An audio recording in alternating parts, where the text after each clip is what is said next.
Welcome to Season 3 of An American Game. I am Kirk Rudell with my good friend and partner, Tom McCabe. Hooray! Happy to be back. Let's get started. Season 3. We've just had a short break after the World Cup where we did what all top athletes do after a World Cup. We recover. We go to Ibiza. We dance in a club with Ferran Torres. You head to Turkey for hair plugs?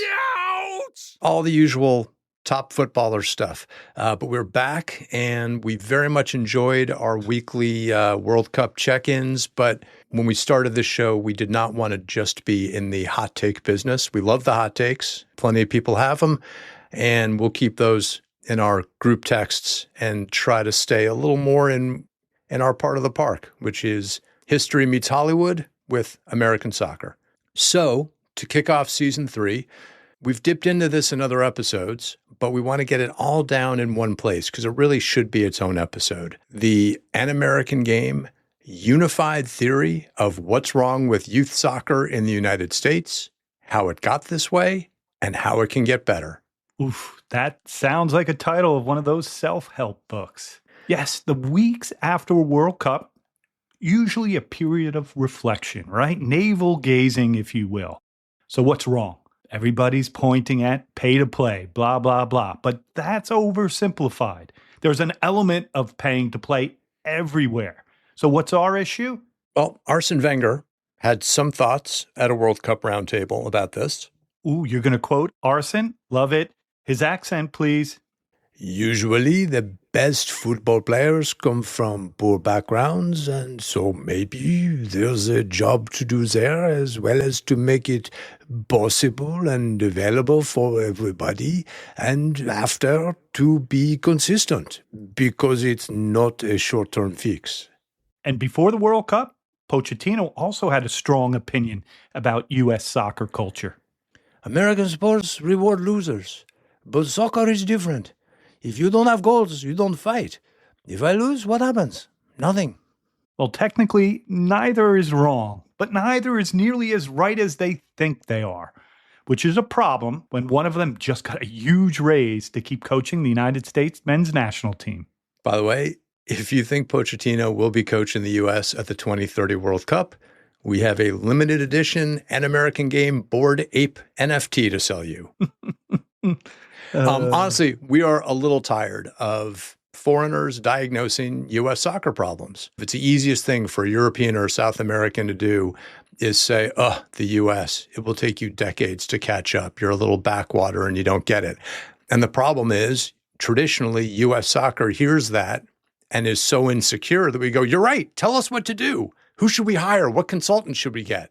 Look, Arsene, are we that far behind? I don't know. Go ask the French U20 team what they think of the U.S. in youth soccer development. The U.S. U20s spanked them last year. Pochettino, go ask any independent youth club if there are no stakes to losing. Kirk's got a story he's going to share. Yeah, look, here's our problem in one short paragraph. On the men's and the women's sides, the best coaching and access to player development and promotion, meaning better teams, college scholarships, pro and national team scouts, are via pretty narrow funnels that have geographic and financial barriers to access, which means we are missing out on loads of potential talent, and our player pool is not as diverse as it could or should be. And the system is the result of parents as customers, as opposed to, essentially, the game as customer. We're going to explain how our system evolved, why what we have, flawed as it is, makes sense from our own soccer history, but also from the larger American story. It's almost inevitable that we would get here. But then we're going to talk about some of our personal experiences in youth soccer, which show some of the problems, but also some of the solutions that already exist, which Wenger and Pochettino and every insecure U.S. soccer chud who just nods along to whatever they say don't appreciate. And then we're going to make a couple easy suggestions to make things better. So give a listen and share this with the U.S. soccer sporting director whenever U.S. soccer decides to hire a new one. Remember, Matt Crocker was supposed to be doing this entire youth soccer fix, and then bailed and went to Saudi Arabia before the World Cup. You know I like sources, Kirk, whether primary or secondary. Here's one. Dear England. With Southgate, then under-21 manager, and Matt Crocker, head of player and coach development at his side, Ashworth launched England DNA, the FA's vision of how international players would understand their history and culture, which spelled out a playing style that was possession-based, but with a typically English attacking intent. So Crocker was right there, devising the plan for England DNA. That's why he gets hired, in my opinion, right? What's the U.S. soccer DNA, and how can that impact the national team? This is an American game.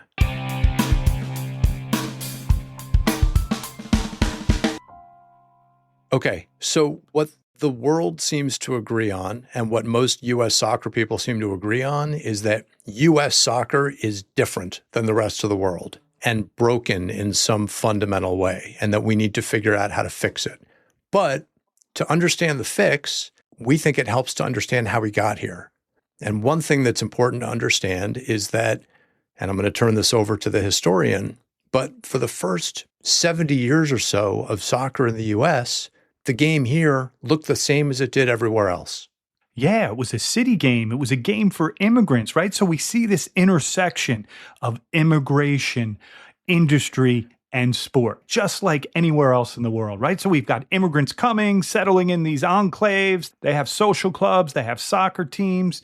So the pattern's there. Let's just focus on New Jersey, right? That's, my home state, and that's where I've done a lot of research. So you've got Kearney, you've got Patterson, you've got Trenton, and then the big event of the greatest generation, World War II. They come back from saving the world for democracy, and they want to get back to life, return to normalcy, right? The baby boom. We want to have families. We want to have kids, but we got no room. So the cities are crowded, and there is a housing shortage. Remember, during the war, they skimped and saved. And before that, the Great Depression. So there was this chunk of time where nothing was built. So where's the land? Where's the access? Out on the periphery. So it was cheaper to buy a home than rent one in the city. And how did that happen? Well, the federal government gets involved. They start giving long-term, low down payment loans to GIs and specifically working class and middle class white Americans. Some people are left out of this part of the American dream, right? Some of these bits of legislation create residential segregation, right? African Americans live in the city, whites out in the suburbs, right? The suburb is seen as a refuge from the urban crisis, from the crime, from the violence, from the political corruption. We see this classically in a place like Newark, right? So I grew up in a suburb of Newark, New Jersey, South Orange, and this was what was happening. Keep in mind, when we're talking about white flight to the suburbs, white includes a lot of people who were just a generation or two off the boat, right? White meant Irish, Italian, Portuguese, whoever, whose ancestors were discriminated against, who had been redlined against, but who had been assimilated. So yes, the government comes in, puts its thumb on the scale, and creates opportunities for white families to start lives out in the suburbs.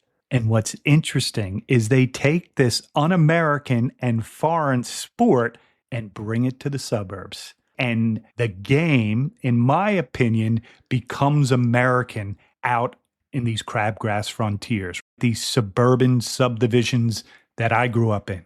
Because again, these are children of or grandchildren of immigrants who had brought the game to the U.S. And so in a lot of cases, there was some soccer DNA in these quote unquote white families who were moving out to the suburbs and suddenly found lots of space for their kids to play. So where other countries' soccer lived and thrived in the cities, which it had done in the U.S., in the 60s, it moves out into the suburbs where there's more space and a growing customer base for the game. And to service that customer base, we've talked about this in other episodes, those ethnic clubs that had thrived for the first 70, 80 years in the U.S., some of them are still around, but a lot of them, to attract business, the Ukrainians changed their name to the Spiders. The ethnic team names changed to generic American names for the kids to join. They also changed the name of leagues, right? The German American Soccer League became the Cosmopolitan League, right? They wanted to get away from that ethnic affiliation. And here's a great quote from a good book, Jim Hayner, soccer head, and he's saying, soccer is safer than football, easy to learn, cheaper, played globally, more democratic, played year-round, and it's a unifying force for neighborhoods, schools, and communities. It becomes, as he says, America's new secular religion. Throw in Title IX and the explosion of girls' participation in sports in the 60s and 70s, and that religion had a lot of new believers. So a byproduct of the game moving to the suburbs, where it was embraced by these increasingly affluent suburban families, they start applying the mentality that they have across the rest of their consumer lives, which is money gets you better stuff. So that means in youth soccer, you get better coaches, better fields, better uniforms. And the best coaches started following the money to those suburban clubs. So again, when Arsene Wenger is going, oh, why do we not play in the cities? Some of that was a talent drain from the cities out to where these people could get paid more. And that explains a lot of what's going on in the 1970s and 1980s, right? But we also have that holdover, right? That Kearney, New Jersey with Tab Ramos, Tony Meola, John Harkes that we've talked about on the show before. There are these pockets. There were still those more urban influenced spots where the game looked more like it did in the rest of the world. We'll remember this, Kirk, right? The summer of 1977, not just the New York City blackout. It is that first summer of the New York Cosmos at Giants Stadium. A lot is going on. Tony Kornheiser, sports journalist, anti-soccer one, writes an early article in his career in the New York Times. Headline from July 5th, 1977, Americans have adopted soccer, no longer an immigrant sport. So let's say 1977 is a nice, easy marker for where that transition from the city game to the suburban game had really locked in, right? If the New York Times is noticing, it's like when a fashion trend makes it to the Gap. It's like, okay, it's reached the mass audience at this point. Right, the McDonaldization of sporting culture, right? Here's another one. New York Times, you want it, Kirk? Quote, here, as elsewhere in the suburbs, children dressed in colorful jerseys, shorts, socks, and cleats now seem to be everywhere, strolling along sidewalks with soccer balls under their arms, jammed into station wagons, lined up at fast food restaurants, and running helter-skelter in nearly every open space, end quote. That is November 9, 1982. We're still youth players then, Kirk. That's right. But this dynamic was really key. As the game moved to the suburbs, the parents who were putting their kids in the game had a very post-war consumer mentality about what that meant. I want the best for my kid, and that means paying for a coach, paying for a uniform. Those things started to influence how youth players developed. And it's funny. You got to keep up with the Joneses, right? The car, the appliance, the house, the club. Shannon McMillan, I talked to her about this last year, legendary U.S. national team player who grew up out in California playing at a small club near San Diego. And she qualified to go to the ODP team, couldn't afford to play on it. So her little club had to make a run to National Cup just to get college coaches to notice her. But when she retired and became a youth club director out here in California, she had a really interesting perspective coming from player to management. She said it was like running a restaurant where the parents are the diners and you want to make sure they're well fed and they keep coming. You don't want them in the kitchen, but that's the tension in U.S. soccer is that the parents are your customers. They're out there in the dining room and you've got to make sure that they're happy with their meal, which again, I think is something that, yes, if you're Wenger or Pochettino, you did not grow up with that parent dynamic because you didn't have the same game moving to the suburbs, post-war consumer affluence thing infecting it. And I'll give you another one, 1977 in the Chathams in New Jersey, right? They have the CTAA, the Chatham Township Athletic Association. So the school district is only spending a certain amount of money, or the recreation department, only a certain amount of money on youth sports. So the parents get together, they organize this thing, they raise money, they spend it. And then when it comes to the high school season, they feel kind of entitled, shouting instruction from the sidelines. It gets so bad that the novice coach quits after a perfect season, 1977. Even by then, youth sports, youth soccer, was on its way to what we all recognize now as a $40 billion annual business. And this is where the sort of private equity brain, the thing that has destroyed so many parts of American society, from Red Lobster to Party City to Hollywood, saw that suburban parent-customer model and started to drool at the possibilities.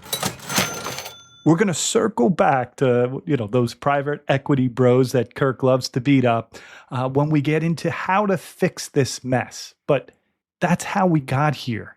And here's a little snapshot on what here looks like right now. I've mentioned it before, but after coaching my daughter in AYSO, she got onto a brand new girls team that another parent had helped start.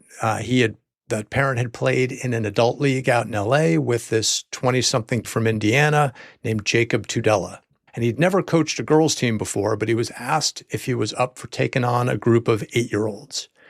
And thankfully for my kid, Jacob was very development focused. And he said to the bunch of parents, the first group of parents, if you want to win trophies as a U10 or park the bus to grind out a 1-0 win, this is not the team for you. I'm going to develop them. And if we're not winning when they're 16, then you can come at me. But I'm not caring about the wins as much when they're 8 or 9 years old. I'm caring about the development. And so we started our team. We were registered under a boys team as their girls' side. And it was a really interesting perspective because, like a lot of girls' teams in the U.S., we were used as an ATM for the boys' side. Our parents were expected to all pay full boat. The club used the existence of girls' teams to get grants. They pulled in about $150,000 one year in grants for having girls to develop girls' sides. None of it trickled down to the actual girls' side. We were getting stuck on the worst fields, literally had no goals on the fields, had no lights on the fields. When it was wintertime, all the parents every day would be shoving giant spotlights out and pulling them back at the end of the day.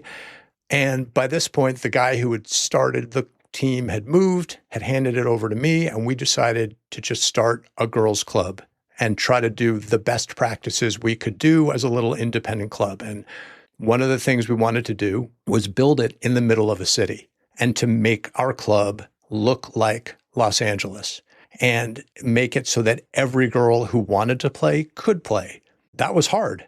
We were pulling kids from underserved areas, but we started to grow. And what we discovered is we were shut out of all of the elite leagues. Because that's where the bigger clubs are, right? God forbid if they lose to, this small club, this underdog club, right? So when we're talking about Pochettino and American sports rewarding losers, right? I mean, talk to Jacob Tudela, right? Talk to this guy. His livelihood is like on the line, right? He's got this group of girls trying to do it the right way. And then. Yeah. And we weren't, look, if you want to be an ECNL or the DA back then, you needed at least 2 teams at every age group. You needed a dedicated office with dedicated staff. And I get that there are certain components that you should be able to show as a club to show that you're stable. But they're structuring out like the little club. That's right. It's like intentionally that's happening organically out of a neighborhood or on a block, right? I go back to, the Union Lancers, Manfred Schellscheit, the first A license in the United States, gets together his son and some boys on a street in this period of time, the 1970s. Fast forward a decade and we win 2 McGuire Cups in a row. And there were probably 5 or 6 of those original guys from that block on the team. And so that's the magic that can happen when we're talking about finding kids in neighborhoods and developing them. Union Lancers were that.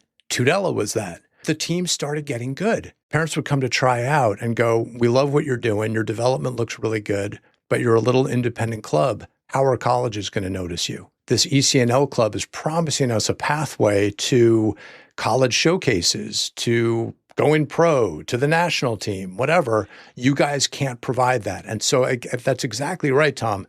The stakes every time. And first of all, we were almost never allowed to play these big clubs because they didn't want to get shown out. They had nothing to gain. The whole point of But it also goes back to the consumer's republic, right? You want that college degree to then, launch you in, to your career, and it's all related, right? The stakes every time we played a name brand club, no matter how well your team plays, if you lose, parents or coaches from the other team are going to be waiting in the parking lot to poach your best players. And maybe those players or their parents want to make the jump. Why cross your fingers and hope it works out with your scrappy independent club when you can just be part of the big surf, beach, or legends machine? But if you're a scrappy independent club, you don't have a line of people waiting to replace those players. So that could literally end your team. And if your best team collapses, you might lose your club. 2020, COVID hit, the development academies closed, and Jacob got a call from the director of another club saying, hey, there's a new elite league starting. It's going to compete with ECNL. Do you want in? And Jacob said, yeah. I mean, look, it's killing us that we can't provide elite league stuff to our families. We're interested.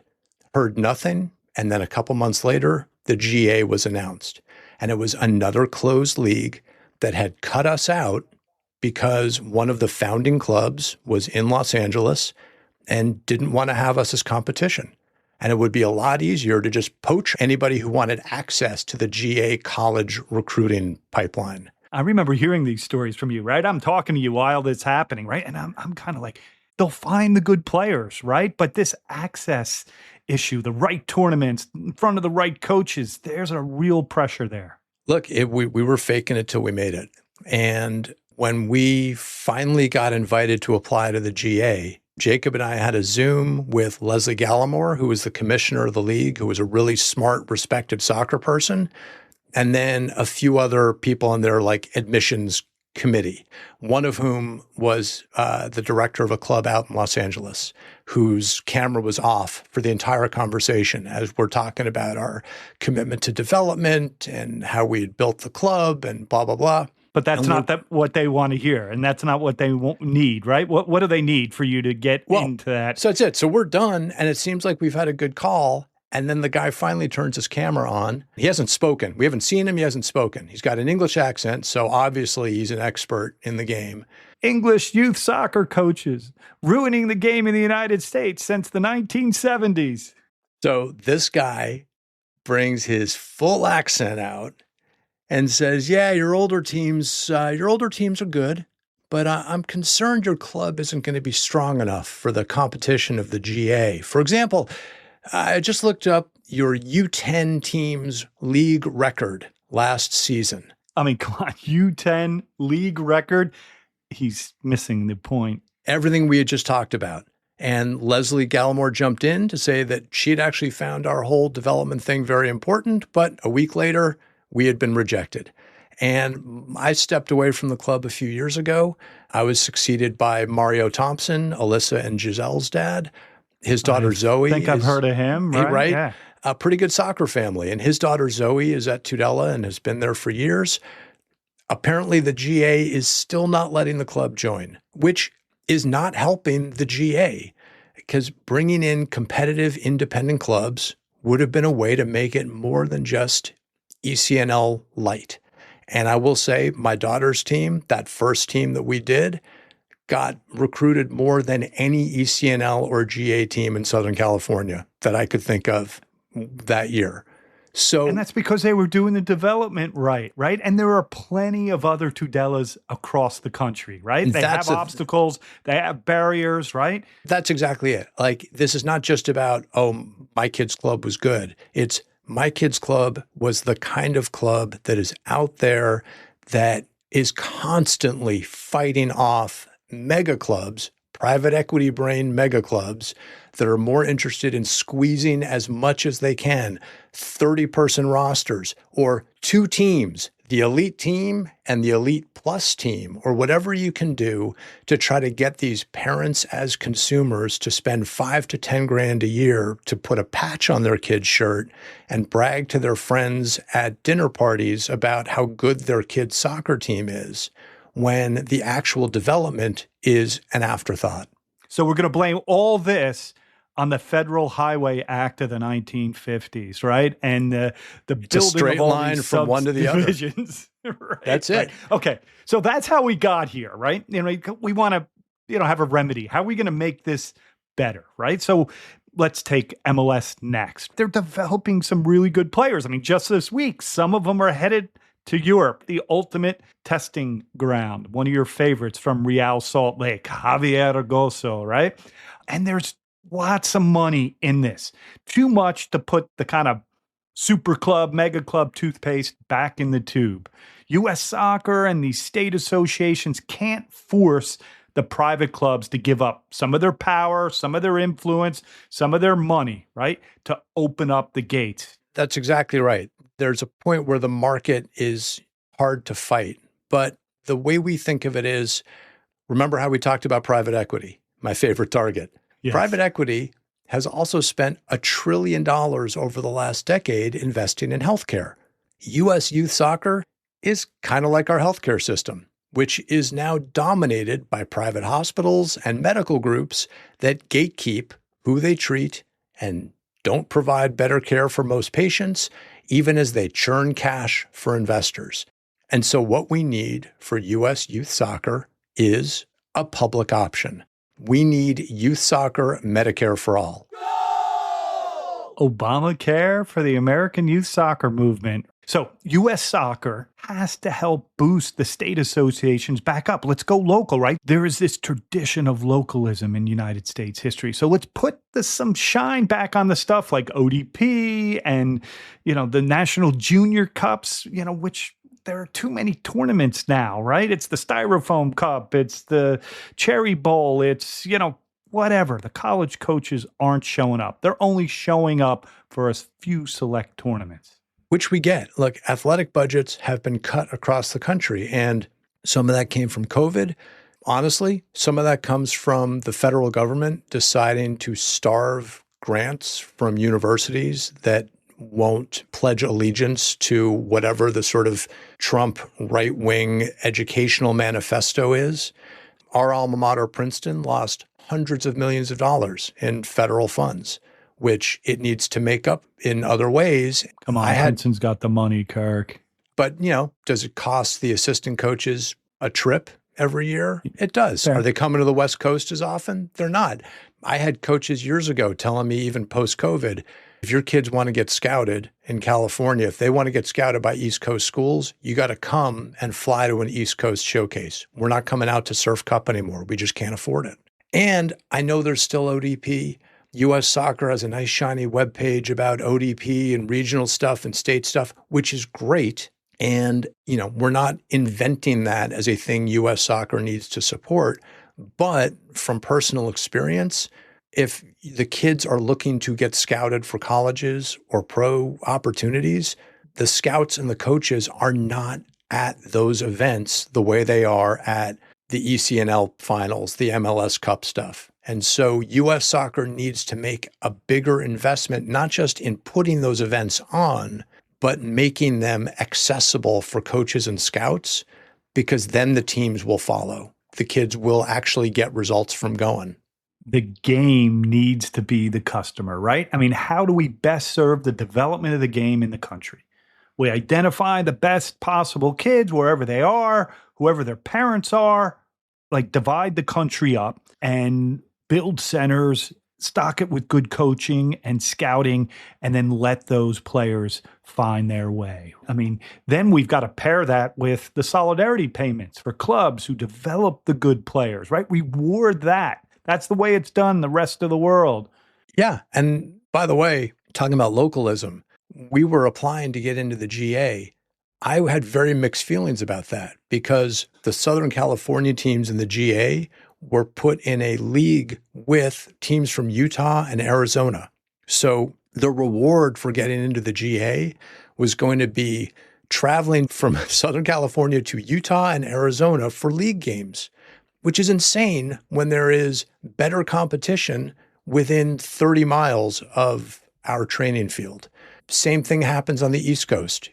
ECNL teams who roster 28 people because they can make more money that way, who then pare their travel roster down to 16 because they've got to go get on a flight to go play an overnight game in another state. It's a ridiculous amount of travel, money, and hassle when the answers are probably more local. So I'll go back to my personal story.